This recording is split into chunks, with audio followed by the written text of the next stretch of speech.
bone cysts, which we saw in the upper extremities. We talked about gout, which we already saw in the upper extremities. And then we also saw some fractures, right? We saw the bimalleolar fracture, the pod fracture. For the bimalleolar fracture, which two malleoli were fractured? That's right, the lateral and the medial. Like the two sides. Those are the two malleoli that got fractured. For bimalleolar? For the trimalleolar, which ones got fractured? This one has was this the triple? That's right, triple, all three of them. Yes. On the pathology worksheet that you gave us, it was called a cotton fracture. It was cotton, yes. So do you need to? So yeah, so go ahead and throw that. So the posterior is also on the tibia. How you do it? Oh yeah, he goes this. And he goes. You said what? Oh, the The fist bump? Yeah, of course. This bump's classic. Universal.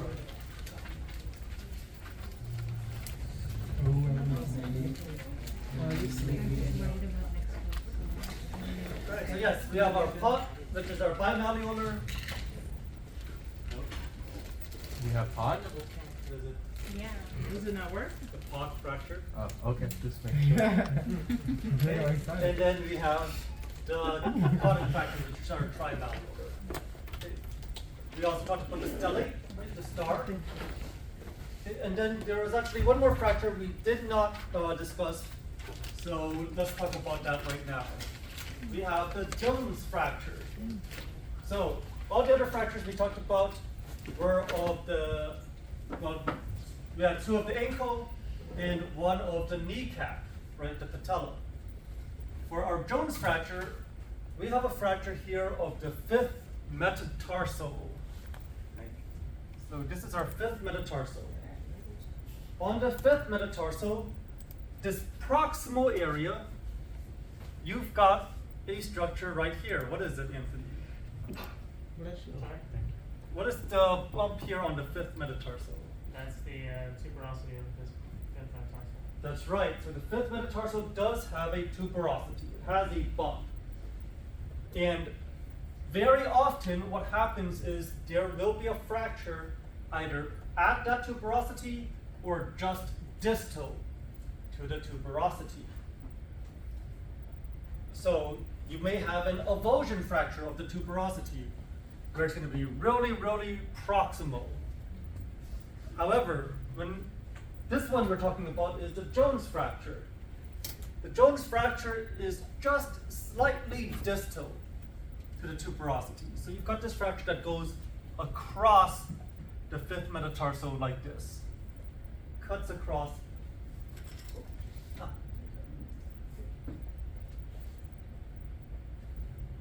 Here, let's make sure that we are. Where's the fifth doing what?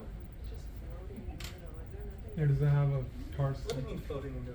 I know you see that toe floating right here.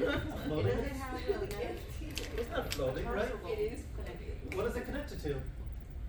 The rest of them, but like, why is it not connected? So what should the fourth and fifth be connected to? What is Oh, this tarsal right here? Anyone remember? The naviculum? The navicular? No. In the so medial. penis is- Oh. So, Anthony. yes. So, yes, Anthony. So let's name the bones. What's this one over here? Calcaneus. Osteotalus. That's the naviculate. That'll be the medial cuneiform. Mm-hmm. Like the middle cuneiform, Mm-hmm. lateral cuneiform. That'd be the cuboid. That's right. So the cuboid is what the fourth and the fifth will connect to. Yes, Jay. Then what's the osteoid for? It's a sesamoid. Don't worry about it. Holy horses. So, don't worry about it right now. Only 7 tarsal bones. Okay, only 7 tarsal bones. So, Pressing expert now. when does this happen? When do you get a Jones fracture? This happens when the foot is plantar flexed. What do we mean by plantar flexed? Right? It means we bend the foot like this, right? Instead of the foot like this, it's downwards. So this is what happens when you're trying to take a step. Right? When you're trying to take a step, your foot is plantar flexed. Right? And then you try and change directions. Right? So as you're trying to change directions, you put force onto this fifth metacarpal, and if you put enough shearing force, you will create a transverse fracture. And you said plantar flex? So this is plantar flex. Downward. Like your foot. Dorsal flex, Very good. when you're doing an ankle. So just remember, this is an actual transverse fracture. This is not an avulsion fracture. Okay, so this is not caused by a pulling of the ligament. This is caused because the force in the bone actually causes it to break. Right? This one actually has a very tough time healing, this kind of fracture. So oftentimes surgery is required.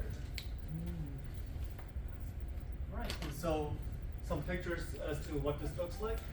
It's not a transverse fracture? This is a transverse. This is not an avulsion. Ooh. So you will see avulsion fractures in the same area, but the Jones fracture is not an avulsion. It is a transverse fracture. Okay, so do you see the fracture here in this image? Oh, let me get the lights. Full Do you see it right Yeah. here? Okay. Yeah.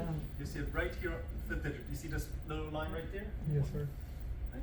So this is your AP foot. We turn the foot oblique, a bit more obvious now, right? See that fracture right there? So you said they're only transverse? Mm-hmm. They can't be oblique? Okay, I mean, I see your point. It does look kind of oblique, right? It does look a bit oblique. Right, here's our long axis. It's a bit of an angle. Right. So if you So, we'll just learn it as a transverse fracture. But fractures aren't always going to be perfect. Sometimes they'll come in a bit of an angle. It's okay.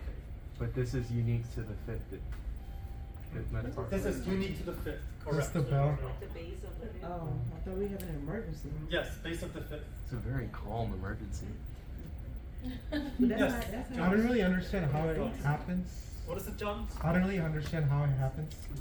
So basically, when your foot is up like this and you have a direction change, it puts a force on this metacarpal here. Or sorry, metatarsal. Right? So if you have too much force, then it just causes a break.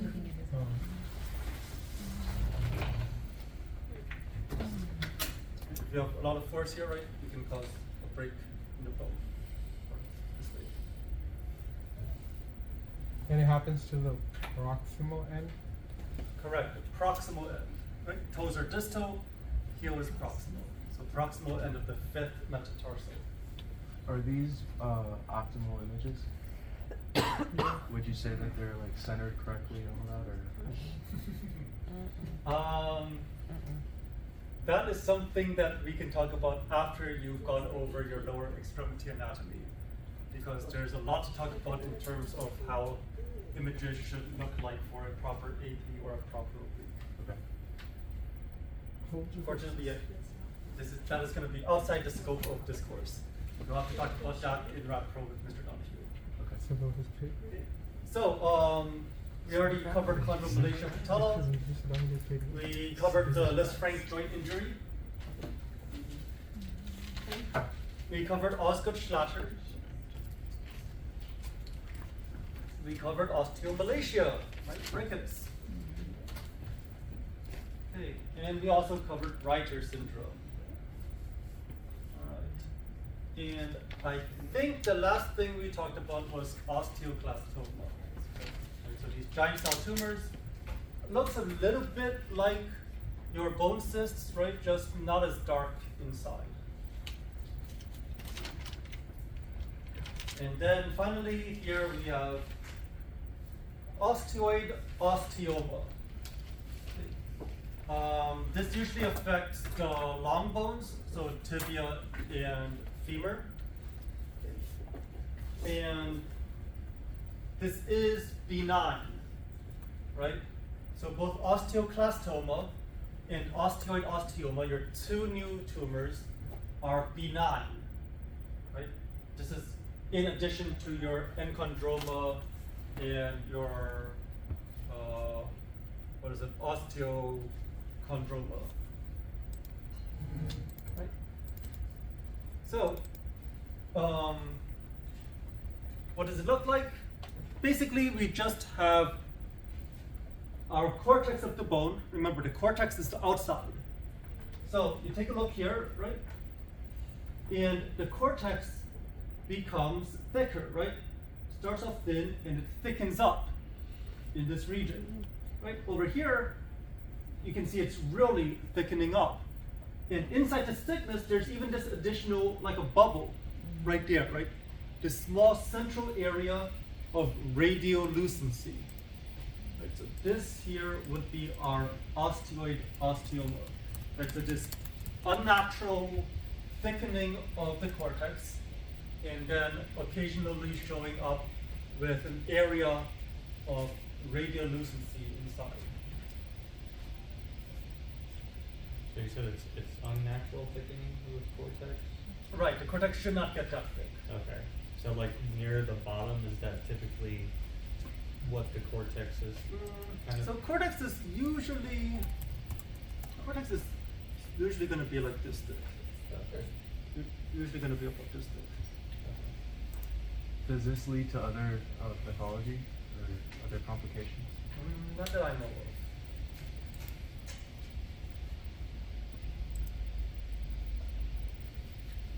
Okay. And then we do have our metastatic carcinoma, right? Because it is metastatic, it spreads, right? Or it spread to the bone, right? So cancer from elsewhere spread to the bone. How can something reach the bone? Well, it can be through the circulatory system, it can be through the lymphatic system, or it could just be a direct invasion of the bone, right? Rather than going through the vessels, it was nearby and it just directly interacts with the bone. Okay. Metastasis is more common than primary malignancies, right? So if there is a cancer of the bone,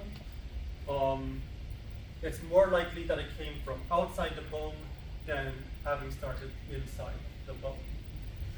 And this is most common in bone with red marrow because that is the part of the bone which receives the most blood supply. Right? It's going to be the one most entwined with the circulatory system. So of course it's going to have the most, or metastasis would have the most access to red bone marrow. So red bone marrow is going to be the part of the bone that is producing our red blood cells. And red bone marrow is important for us as well because when we talk about radiation protection, we're going to talk about how the numbers of cells that are producing the red blood cells can be impacted by doses of radiation. Do you remember in Intro to Rad Tech, we discussed acute radiation syndrome? Does that sound kind of familiar? We had like our latent period, right? Our prodromal period.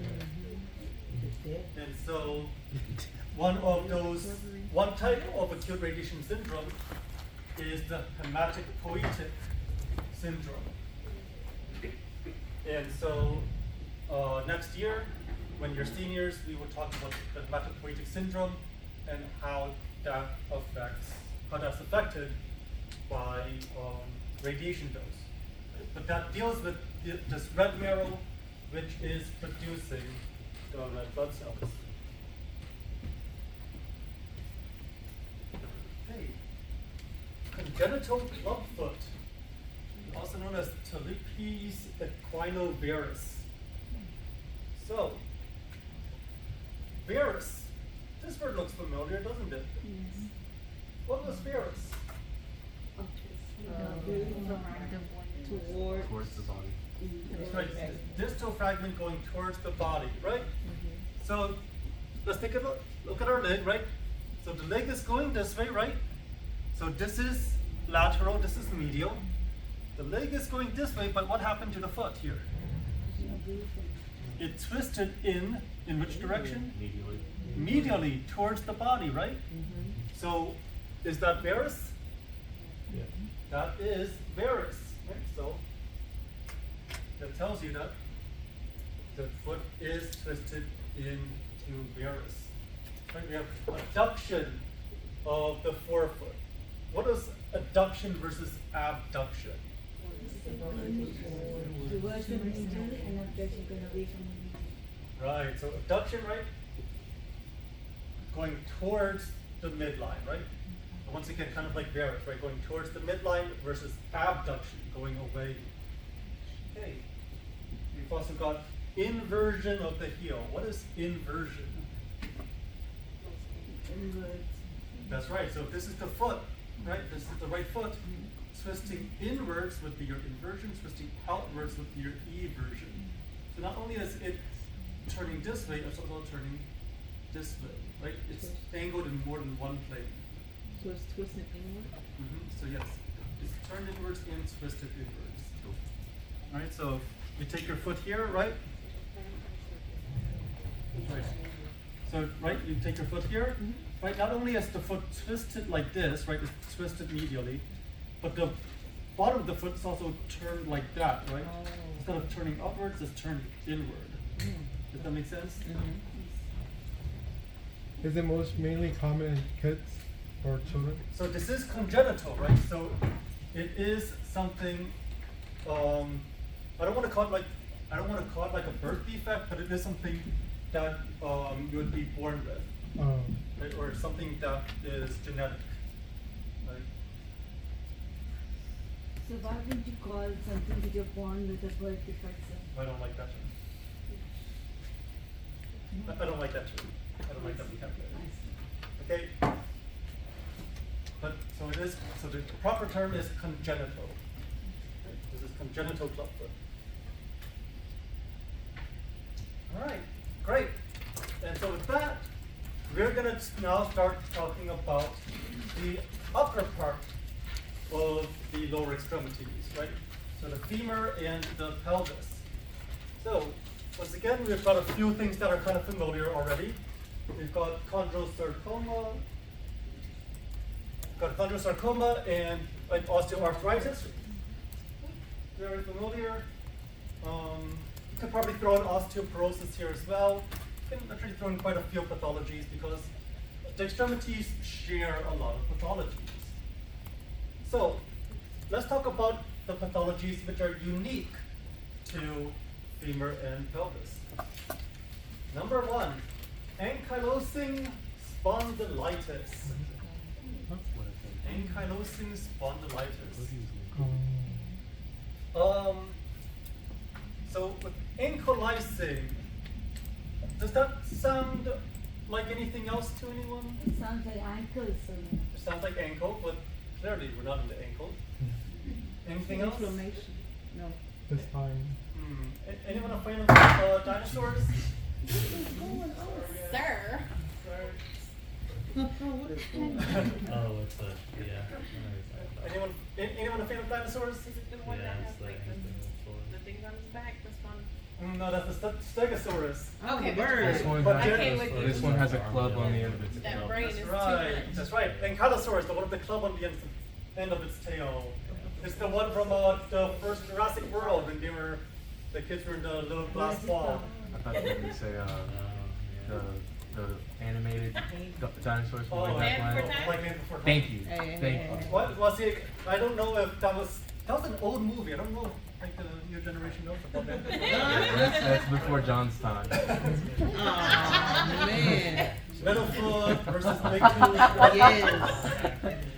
Man, those were my movies back in the day. Those are Anyway, homies? sorry. Big homies? Sorry. Spooky back there. But anyway, right, Ankylosaurus, right, it's a really armored dinosaur, really tough, okay, really hard, right, it's got a shell on top of its back, so that makes me think of this, because if you look, right, all of this has kind of hardened up. This is all calcified together. The SI joints, the joints here connecting the pelvis to the spine, have basically fused together. And the spine here has also fused together, right? Normally you should be able to see joint spaces, right? But instead now it looks like one giant thing that's kind of bumpy on the sides. In fact, it almost looks like bamboo, right? Bamboo, Okay. bamboo spine, right? This is ankylosing spondylitis, a calcification of the spine and a fusion of the SI joints. Because it deals with the SI joints. It deals with the pelvis here, so. You said That's why it's called that. calcification of the S spine or Spine. L spine, lumbar spine, Lumbar yes. spine. Do you know if there's a specific reason this occurs, or is it just something that just happens? That I am not sure. Okay. Okay. Oh yeah. Next up, we have avulsion fractures of the pelvis. So pelvis does have a lot of tendons, it does have a lot of ligaments, and the pelvis is connected to a lot of the muscles, right? The pelvis is also central in movement. So if you're playing sports, a lot of motions that you would need to make in sports end up being directed to the pelvis. So if there are sudden forceful or unbalanced contractions of the tendons or the muscles, it could cause an avulsion fracture of the pelvis. Right? And there are a lot of different places in the pelvis that could be affected. Right? You may not recognize all these names here, but at least this one should look familiar. As is As is. Where's that? anterior. Right, anterior superior iliac spine. Right? Basically, right here on the pelvis. Okay. Iliac crest. Does that sound familiar? Where's that iliac crest? That's right, up top here, right, iliac crest, right here, right here. Okay? And then we've even got the superior corner of the pubic symphysis. Where's the pubic symphysis? Right here in the middle, right? So this corner here of the pubic symphysis, right, at risk of avulsion fractures. Well, you can palpate. Yeah, please do not palpate. I'm just making sure y'all woke. Yes. So when you're doing You've been treatment, if you take that symphysis, then you don't have to worry about the top, it comes automatically. What do you mean you don't have to worry about the Or top? like when you're that's what I was thinking when you're taking the On a KUB, if you are centered to the iliac crest, you should be able to get the pubic symphysis at the very bottom, and however high you get is how high you get. If at the very top you do not see diaphragm, what should you do? Do it crosswise. That's right, second picture, upper abdomen, right? Very good. Where did you say the apophysis was? But which one? Apophysis? The Third- apophysis? Third bullet?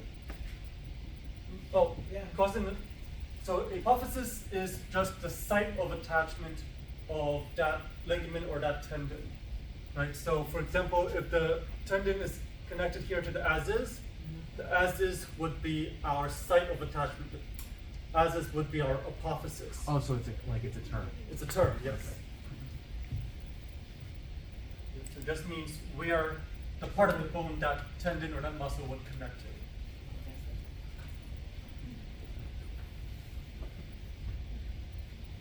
Alright. So let's take a look here. Are we able to find the avulsion fracture on this first image? Anyone see the avulsion fracture on this first So image? near the right there on the right hand side. On the right hand side? And on the left side. What? Or on my right side, right lower So down side. always talk about the patients, right? It's the left of So patient's left side, and where do you see the fracture? Search at the bottom there. Not there, sir. In between. Right there, sir. In the corner. Right here. Yes. That is our avulsion fracture. So this is an avulsion fracture of the as-is. Right? There's this small piece right here, which has pulled off our pelvis. So the apophysis, right, is our as-is in this case. So our fragment has pulled off of the as-is. Right? Do you see that? Like compare this side to that side. Do you see how this side looks different? Do you see it on the, yes, Reagan. Sorry, no, this is. Does ASIS stand for something? Is it ASI? ASIS, yes, what does that stand for? Anterior superior iliac. Anterior superior iliac spine. Great, because there's also this thing here. Anterior inferior. AIIS. Anterior inferior. Anterior inferior iliac spine. Great, and in fact, you'll also learn about the PSIS, which is Posterior superior iliac spine. yes, that's right. There's the posterior superior iliac spine, and believe it or not, there's also PIIS, posterior Inferior inferior iliac spine. iliac spine. All right, great. So yes, ASIS does stand for something, and in fact, you've got all four combinations. You've got ASIS, PISIS, PIS, and AIS, right? Don't forget PIMP. Pimp. I'm glad you're having fun. I'm glad you're having fun. Hey, I'm learning. That's how I gotta learn. Yeah. Now, this image here, they've already pointed it out to you, so where's the fracture? At the red arrow. At the red arrow, right? So compare this here, Say it the red. right? See how the cortex is nice and smooth? And compared to here, we can actually see this piece pulled off, right? Once again, it's pulled off, so it's an avulsion fracture. That's very good to compare to that side, right? So you just see that you've got this extra bit of white that has come off the bone.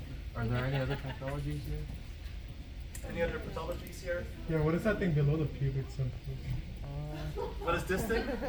No, it's like a big round. You know what I'm talking about? Dude, say it with your chest, bro. You know what you want to say it with your chest. Are you asking about this? Yeah. Is that? You've never, So, I'll you've never give you seen a one? hint. You've never seen one before? This is a male patient. Oh. I thought it was a female. No, dude, I was like, bro, come on now, don't sell yourself short. Don't sell yourself short. He warned you. He tried to warn you. He tried to warn I you. did. So yes, you will be able to see that on male patients, That's as it. right? So you will be able to see Yeah, this that's on what male you can see, patients, huh? right? It is normal for you to You see. seen the females' pelvis? In fact, I'll go ahead and tell you this right now. It is kind of a right. I don't. What's the word for it? It's not like an old wives' tale, but it's a. What's the word I'm looking for? Kind of, yeah, like a myth. It's kind of like a myth amongst texts that if a patient has a pathology of like the hip or the femur, on male patients, the soft tissue will point towards that pathology, point towards the sign of injury. Oh. Cystograms. So, It's just one of those X-ray myths. Yes, Jake. would that be substantiated by like them creating OID? So if their hip is broken, they're like trying to shift their weight off, and that creates the OID of the right or left nut. See, you would think so. You would think so, but usually they try and move pressure off the injury, right? Yeah. So normally the injured hip would be lifted up, and you would think gravity would put in the opposite direction. No, I was thinking more so like magnification, like OID. Oh. Like No, that so, side would So you so trying in to this case, the soft tissue actually, points. gravity. Yes.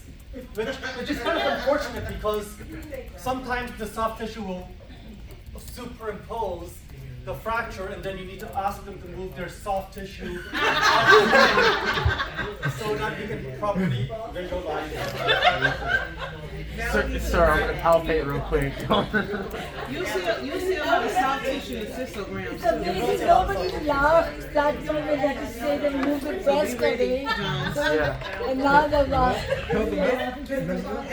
Shout out. Bye for our red See the team. soft tissue. Mr. My pathology question was more so near the Yeah, coccyx. soft tissue. where the coccyx. The Oh, dark okay. spot? Here? Yeah.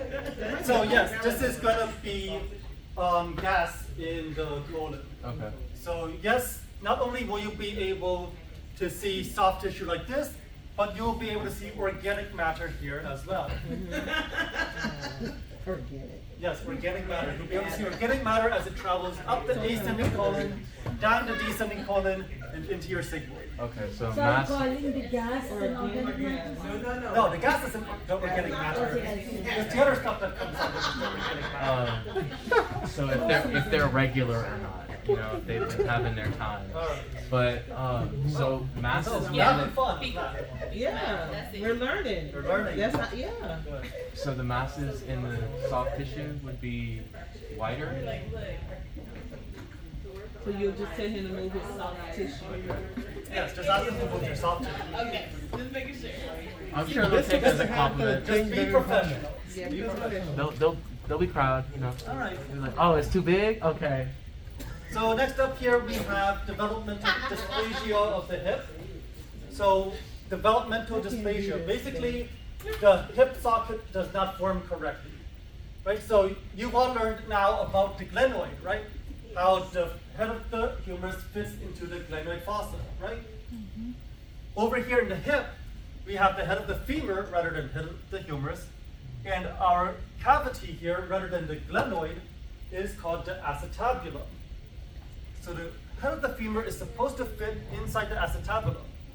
But if the acetabulum does not form properly, then the head of the femur doesn't stay in very well. And so it will constantly dislocate itself. It will pop out of the acetabulum. How do you spell that? Acetabulum, A-C-E-T-A-B-U-L-U-M. Thank you. Right, so congenital dysplasia, also known as congenital dislocation. Question. Yes. So will this kind of be the same thing when people have the hip replacement and it pops out too? Is this, So that is is that different. something different? So developmental or congenital, right? Once again, this is something genetic, something that they're born with. Okay. Now, could this be a reason for a hip replacement? Yes. Right. Other reasons for hip replacements commonly are going to be things like arthritis, right? Injury. So massive trauma to the hip could also be a reason for a hip replacement.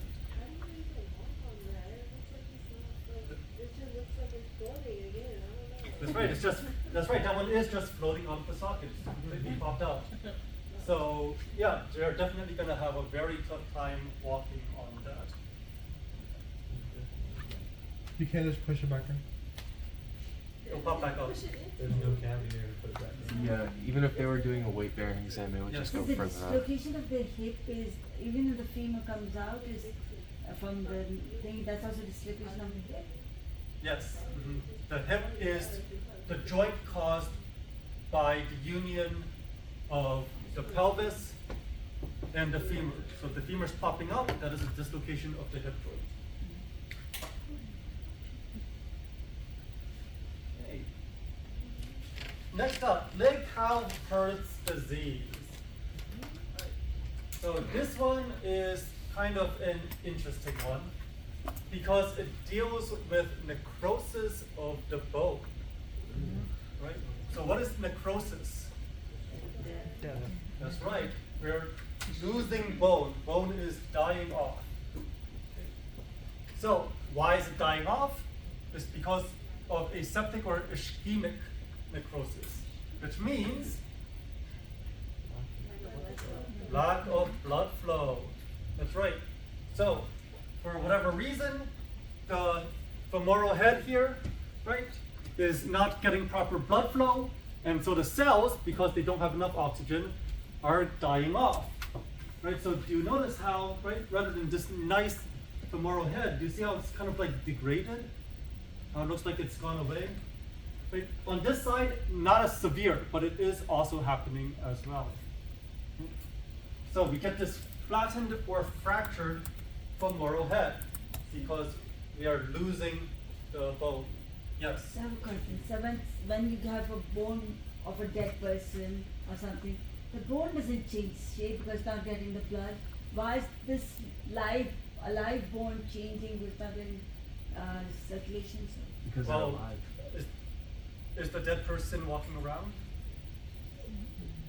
No, but that, No. there's no wear and tear there, but because there's wear and tear. So yes, so as a living person, right, you're constantly putting pressure onto the hips. So now if the bone is dying, right, now the bone's not going to be as strong, and now all that weight is going to cause that to disappear. Yes, femur is the strongest bone in the body. It's going to support all the weight of your body. I've got a fun femur x-ray for you guys that we can pull up later. Fun, okay. Is it the One longest femur. also? What is that, Shahid? Is it the longest also? Do you know? Is the femur the longest bone in the body? I believe so. I The can't think- strongest and the longest I bone. believe so, yes. All right, next up, you haven't learned about this yet, but we have something called the pelvic ring. Anthony, how would you describe the pelvic ring? The pelvic ring. Yes. Not sure what you're looking for here, but the pelvic ring is essentially the inner brim of that pelvis. Very good. So, if we take a look here, the pelvis is actually made of several bones, right? But the bones are all here along the outside, right? You have this giant opening here in the center. What normally sits here? What sort of organs could sit in here? The uterus. Uterus, bladder, right? So, right, female reproductive organs, urinary organs, right, respiratory organs, right? Colon comes down through here as well, right? So, you have a lot of soft tissue that would be in here, right? So this area surrounding the soft tissue, right, the edge of the bone around here, that is your pelvic ring. So the pelvis is basically in the shape of almost like a giant circle. So we're not going to go too far into detail here, but what I do want you to keep in mind is that because this is an entire ring, everything is connected. If you put force on one part of the pelvis, right, that force can transfer along this ring and cause a fracture somewhere else. Does that make sense? So you can have a force coming up here, but the fracture can manifest down here because the pelvis spreads the force out and transfers the energy to a different part of the pelvis.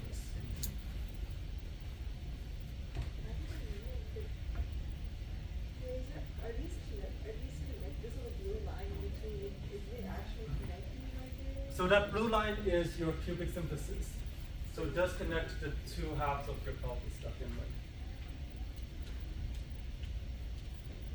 And so pelvic ring fractures, main thing to know is that if you have trauma on one part, it can actually manifest somewhere else. Don't just naturally assume that just because the force came from the right side, the fracture has to be on the right side. The pelvis could have distributed the force and ended up with a fracture on the left side instead. Would you like us to notate lateral, AP, and vertical shear? No, that's not important. That's just to kind of give you an idea of what a pelvic ring fracture, where it could occur. Okay. What is the comparison showing, sir? 1, 2, and 3? Severity. These are just different types of fractures. These are different types of pelvic ring fractures, that's all. All right. And then the hip, right? Because fractures are very common at the hip, especially among older people. So, 4 sites for fractures of the hip. The bluest section here is the femoral head, right? This is the part that connects to the pelvis, the acetabulum of the pelvis. So femoral head could fracture. Or, green, you have the femoral neck. So you have your anatomical, you have your surgical neck. Over here, red, you have your trochanteric region. Why is it called trochanteric? Because you've got these 2 bumps here called Trochanters. Have we ever talked about trochanters before? Yes, sir. We have? When? Early. So many inches below. To find the pubic symphysis. Very good. So when did we talk about the trochanters? During the abdomen lab, when we were talking about how you can find the level of the pubic symphysis without actually palpating the pubic symphysis, right? If we just hop over here, right? Here's our trochanter, and you notice this trochanter is at the same height as that pubic symphysis, right? Mm-hmm. So that's how we can find our pubic symphysis without palpating it. So you've got your greater trochanter on one side, you've got your lesser trochanter on the other. And finally, underneath the trochanteric region, we have the sub-trochanteric region. Okay? So 4 possible locations for fractures. Right? Most common in older patients, right, due to osteoporosis or the necrosis we talked about earlier. So, this one is going to be a bit hard to see. It might be a bit easier to see on the TVs here. You see on the left side, that left leg there, how you've got the femoral head here, and then the femoral neck actually kind of shoves its way slightly into the femoral head. And so the femoral neck kind of shoves its way into the femoral head. That is an impacted fracture there, right here on the left side. Okay, over here, right, we've got a fracture here by the trochanters, right here underneath, right here at the region of those trochanters, right? So a spiral fracture? What's that? Is it So- a spiral? So yeah, it's like spiral fracture right underneath the trochanters. Although, it also does look like there's more than one piece, right? So yeah, you've got like this spiral shape, but you've also got the entire lesser trochanter that's just kind of in its own fragment off over here. Like a butterfly. Almost, yeah, kind of like a butterfly as well, right? So you've got your greater trochanter, lesser trochanter, and then the rest of your femoral shaft. On the left image, are Yes. there other fractures there? Are there any other fractures here on the left image? No, not that I can see. He can't diagnose. No, I don't see any other fractures on the other, on this left image. What you might notice though is that on the left side, it looks slightly blacker, slightly darker than on the right side. Right? Oh, maybe not so much on the TVs. TVs, it seems to be a bit better. Mm-hmm. So, but yeah, this could just be because there's like air or gas in this region that's making it look like that. Okay. So there's no space outside the pelvis and the gap area. What do you mean no space? Because after the pelvis there's only meat there. I mean, there's no. Oh, here? Yeah, there's a Correct, this is all muscle So, capacity. there's no place for air there. No, up here? Is there? No, oh, sorry, yeah. I thought you were talking about outside. No, over here is probably just not that much capacity, not that much bone density. So yes, maybe osteoporosis. Okay, the final one we're going to be talking about is the slipped capital femoral epiphysis. And what is an epiphysis, or what is an epiphyseal plate? The growth plate, sir.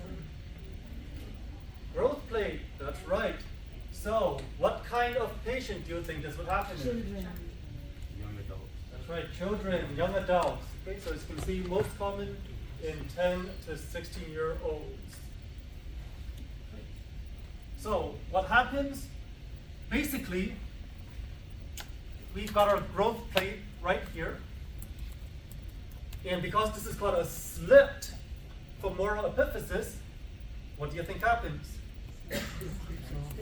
It slips, that's right. We basically have almost like a subluxation, right? Where that bone slips at the location of the growth plate. Okay, so this is called a Salter-Harris injury as well. What's the other name, sir? Salter-Harris. Yeah, that's soft tissue. Harris Health, you should know. Like Harris Health. Yes, but the salt. What is that? That's what she left it. Oh. Like I said, it points to the site of injury. Okay, that makes Right, more so, sense. all right. That's a soft tissue. So, okay, I see the soft tissue pointing in this direction. I'm gonna check over here. Oh, what do you look? It's slipped on this side, right? So, yeah, it slipped off, right? Over here, right? Slipped off. So that is our So slipped that's the capital hint, floor. like when you giving us these tests, that's what we, cause you said that it points to the, like the area So- of where we so- feel. This is not, For real. so, this is not a hard and fast rule. This is not a rule. Please It's don't. just something that techs have observed, and it's really funny when it happens. No, I And mean, it seems to happen quite a lot. no, but I was There's serious that one because you percent. said I'm it gonna take earlier, that and then chance. you said, okay, this is what I said, it points to the area of interest. Right. And it point, and you said, see, it's right here, so. Right. So it's funny when it happens, but it's, I think it's a coincidence. I think it's a coincidence. Okay. It's a very funny coincidence that just keeps happening over and So over. this will help us on test day. He's gonna No, I was gonna say, there's only 3 of us. Don't worry about this. Just focus on the injury. Well, I'm just to find the injury, that's So, what I'm talking about. I'll tell you where it is. Okay. I'll tell you where it is. Yes. Maybe hard and fast wasn't the best way to describe this.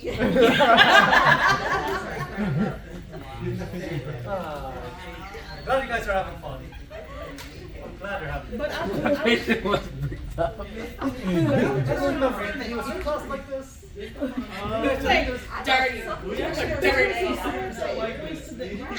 We ignored a lot of stuff. Ignored a lot of stuff. So that's why I was, it points to the area where the fracture is, and that's how you said it. I said, oh, that does make sense. Bro, so there are Oh, things back up. that you can't say. So, one more thing, right? There is that capital femoral I know he's epiphysis. injured. Right, as you can see, it's abbreviated SCFE. Right? You can pronounce this as Skiffy. Skiffy. Yes, it's Skiffy. Skiffy. Yeah, so there's a, right, so Skiffy injury. Or Salter-Harris injury.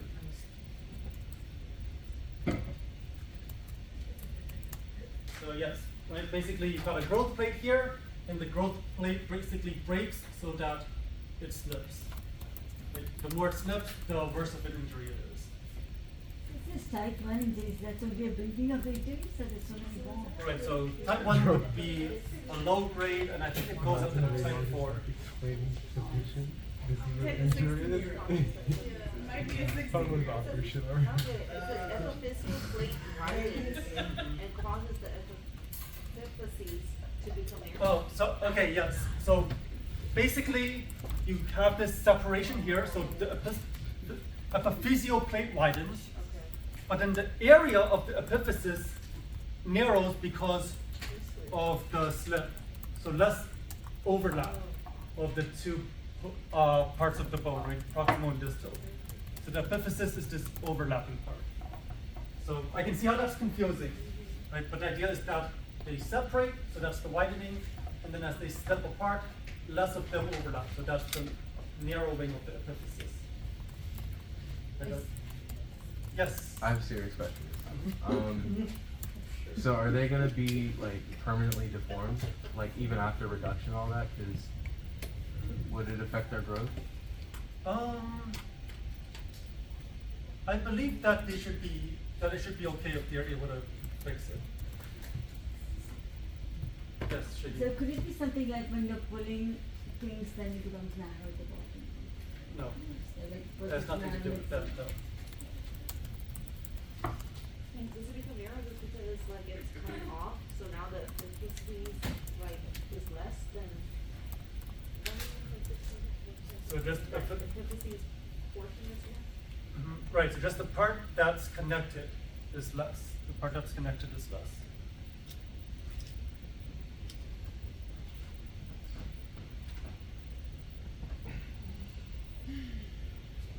The part that is connected is the epiphysis. Right. So right now, right, this is my epiphysis where they're connected, right?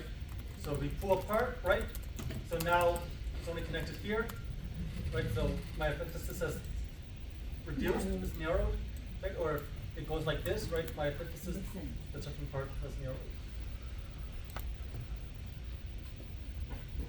And so that's pretty much it. That is all our lower extremity pathologies. So not as much as last time. Right? Not as much as the upper extremities. Right? That's what I was saying. How are we feeling? You know what? I'm gonna stop getting a lot of sleep. I notice when I get sleep, I just get caught. I'm gonna Went stop out with a getting bang, for real. Please. Let's find out a question. Oh, I've gosh. been really No, good. that's it. I love to take it to Before you finish that sentence, before you finish that sentence, I want you to think about it. No, I'm not gonna ask him that. Okay. I don't think you should X-ray your junk. I don't think it'll work. What's PRE. That is not a selfie you want to send. she has for me? Send your X-ray gun. I mean, not Tuesday, Wednesday. Wow. Right? Okay. Oh, it's Dude, I'm so scared of what they're looking at. Oh. Okay. Oh shit. ooh. Alright, so does anyone see the issue with this image? No, Yes. no, I can't. Patient. see it. Yes, that hill. It's a That perfect left hill. femur. perfect pelvis. That left, look yeah, at that the- femur. Look at on this side, That's the crazy. left side of the. That's right. So, right side, we've got our femoral head sitting nicely inside the acetabulum. But over here, what has happened? Acetabulum is also around weaned off, and then the head is also gone off. Goes from here, Right again? and it's like going forward. Oh. Yeah, and then Yeah, the it's acetabulum is also lateral. not there. Yep, right, it's completely dislocated itself from the acetabulum and Yes. jumped all the way up to nearly meet that ASIS, right? This is that strawberry? Yeah, this is a strawberry. Strawberry. Nice. Strawberry. Do you remember the patient? Were they on crutches when they came in or wheelchair? No, he walked in just fine. What? Okay. He walked in. What a trooper. He was in no pain, nothing. Wow. This is even wild. Crack is a hell of a drug. This was 48? this was Nick's image. He told the story. Wow. Yeah. He said, guy walked in, no pain, nothing, just hopped on the bed. He was like, up, and then hopped right off like nothing. They had no idea anything was wrong with him until they saw the image. Alright, well, just don't let them know. That's crazy, dude. And they were able to put it back. I mean, at least, it's gotta be, how much shorter is the lid here? It's gotta be like, a whole like 2-3 inches shorter on the left side than the right side. No, It's like, ask Nick. that's terrible. Yes, Ask Nick. Ask Nick's video. And he was limping, right? He It is a was female. on it. Apparently he didn't live. Yeah, and Apparently he was walking this Oh, way. and female, 48-year-old female. Oh, Yeah, okay. because He we was don't walking see this the long. soft tissue. Ask Nick when he comes in like 3 weeks. You don't see, yeah. Wow, that is You see crazy. some soft tissue, but it's not that kind of soft tissue. Yeah, John's immediately knew what this one No, was. I same, I didn't know that was this. I'll learn about So, 172, 682, 61. That patient was hella constipated too. You can tell the This faces. is for us. Oh, those are fairly the feces, they're hard to look at. I have one too. Then jaws. Surprisingly, it's the floor image of the pelvis. Oh yeah. 172. I got one too after her. You wanna go first? Mention my quick Show off your question. Sorry, go bilateral. ahead. Okay, try 172, Um, 98363. Humorous. Ooh. Oh, okay. So what happened here? Any idea what's? Did something to the leg? Is that a tumor? Or is that just like So, calcified? first of all, we have a fracture in what kind of angulation? Vargas. Varus. Very good. Combine So the that's two. So- covered. We've got our fracture, but look at our fracture. You see how we've got this like kind of fuzzy stuff here? Yeah. Somebody put What's acid going there, on sir. here?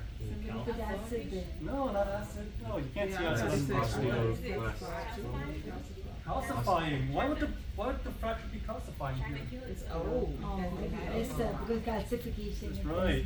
So patient broke their arm, never came in to get it fixed, and so the arm began to try and heal itself while it was out of apposition, right? It was not in anatomic apposition. Isn't So, that Patrick? so no, not necessarily Patrick. This is just normal healing of the bone, but the bone is healing while it has not been realigned. So the bone has not been. Do you remember what the fancy surgical word for realignment is? Reduction. Very good. So the fracture has not been reduced before the bone started to try and heal itself. So sometimes if the healing process actually goes too far, they need to re-break the bone, put it back into alignment, reduce the fracture, and then let it heal again. No. So, don't let that happen. Right? Don't ignore the doctor. Right? You took it? I think it's, That I was think it's awesome. You something, took it? huh? You took it? We were trying. All right. Anyway, it is 1:20 right now. So let's take our 15-minute break. Please be back at 1:35 for PRE. Yeah. Let's try out a question. Yes, So John. what's the next pathology subject? Go. Next pathology I couldn't tell subject because is it was going to just be like his spine. hand was just like Oh. stuck, like Oh, that's vision interesting. for- I have I did a lumbar spine. I know what that's supposed to be. But I think this is, I mean, it's the same thing. Wait, You can do lumbar spine, It looked just like it was not something wrong by with this yourself. stuff, too. I did. So anyways. 173. Okay. What about the ankylosing? Anyway, sorry. Ankylosing Is spondylosis. that the spine? Since it deals with the 0, SI joints, we 0, included it with the hips. 9. Oh, The SI joint is the joint between the hip, pelvis, and the spine.